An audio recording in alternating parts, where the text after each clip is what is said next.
Plus de 3,7 millions de femmes étaient électrices à l'élection présidentielle 2025. Un chiffre qui en dit long sur leur rapport avec la politique. Ce sont les femmes du marché, ce sont des femmes rurales, ce sont des femmes à qui on a expliqué que le développement local là passe par vous. Et elles ont compris que c'est en s'impliquant qu'elles vont choisir ce meilleur candidat dont le projet de société devait les amener à réaliser leurs objectifs au niveau communautaire. Cet intérêt pour la politique doit être nourri d'un profond désir pour percer les cimes. Il suffit parfois d'un engagement citoyen et d'une volonté affirmée, d'une volonté exprimée. Lorsqu'on a le désir de réussir, on trouve les moyens de réussir et on renforce ses propres capacités. Qu'avait fait Mme Fonning en son temps? De regretter mémoire.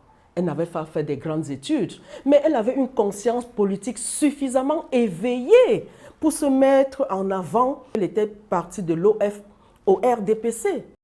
Les quotas de la représentativité des femmes à des postes stratégiques sont éloquents, mais doivent être améliorés. Les femmes sont pratiquement 35% à l'Assemblée nationale, elles sont 33% au Sénat. Mais ce qui nous intéresse aujourd'hui et pour 2026, c'est les femmes à la tête des mairies. Elles sont entre 11 et 12% de femmes mères pleines.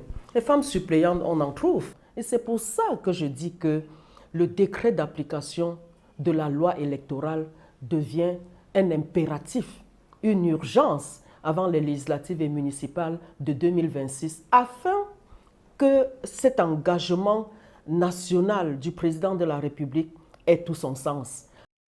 Il est aussi question de renforcer l'autonomie des femmes afin qu'elles soient amplement capables de porter des offres politiques à même de capter l'attention des Camerounais.